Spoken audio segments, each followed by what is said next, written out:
Welcome to Mechanic. Today we have our 2023 Chevy Bolt.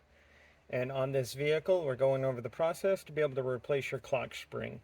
So if you have determined that your clock spring has gone bad, it's spun too much, or just something is broken inside here, you have all types of airbag lights come on. Um, your dash will be lit up with a lot of stuff if this unit goes bad. So we've gone over the process to be able to remove the central airbag. We've gone over the process to remove the steering wheel, and now we've gone to this portion where we need to separate these two clamshell pieces, and then we can get the clock spring off. So we can pop the top piece up and off, which is just separating this up, and then we can pull it up and we can just set it up there. We have two 7mm bolts here, two 7mm bolts on the bottom here to be replaced or removed. And then once you've done that, then you can just pull this a little bit forward, and then that will separate it and drop it down. Now, if you can take this whole thing out, which does become a little helpful. And here is our clock spring. Now our clock spring, we have a little sight glass here, and the little yellow indicator is indicating that we are in the right location for when we take this off and or when we put the new one. It's more crucial when we put a new one on, because if we're off one revolution, you're not going to be able to see that. This only turns 2 or 3 revolutions each direction, and so if you're off and you were to rotate it when you're driving, you'll break it and have to replace it again. So we have it to this point, and we have an electrical connection up back here on the back that we need to unhook. It's got the red safety lock, and then push the one tab down.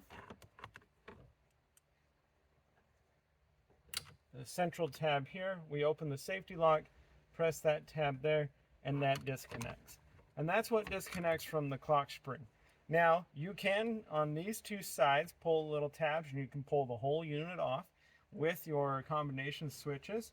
You'll have to unhook the electrics for those also.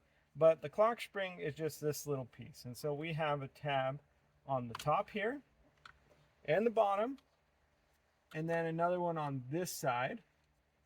Just unhook those tabs. Come on. And then make sure you unhook the bottom one.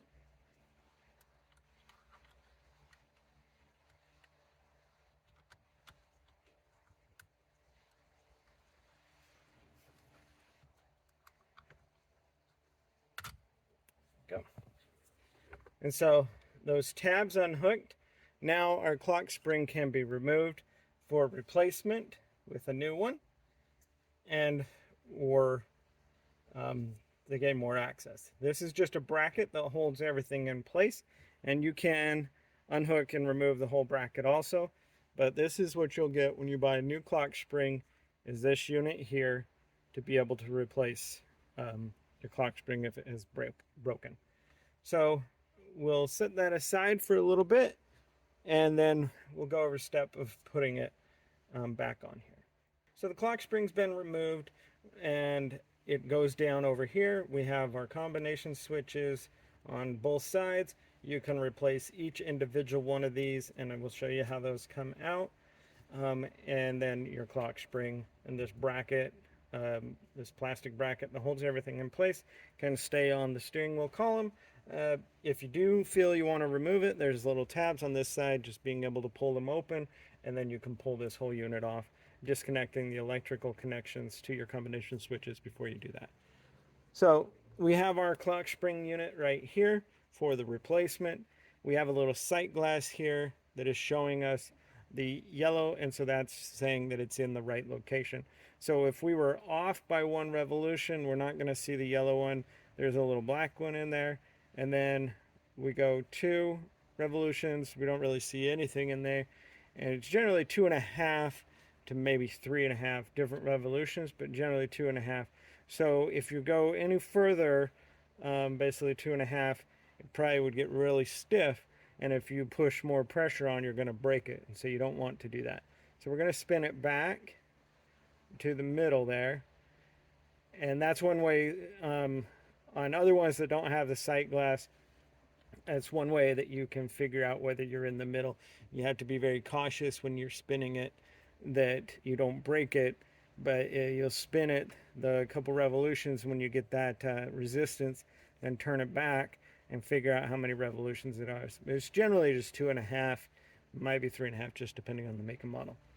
So we have that lined up where it needs to be. All we need to do is now slide it over the bracket and the steering wheel cover and just press it straight back. And as we push it back, all those tabs will lock and hold it into place, making sure that we reconnect our electrical connection here, and then making the safety lock piece locked in there. And so now our clock spring is attached and into place. We can go ahead and be putting our clamshell back on, tightening that up, our 4 7mm bolts and tightening those up, and then being able to put the steering wheel on and so forth. But that's the replacement of your clock spring on your Chevy Bolt. Thanks for watching Mechanic, where you can be the mechanic.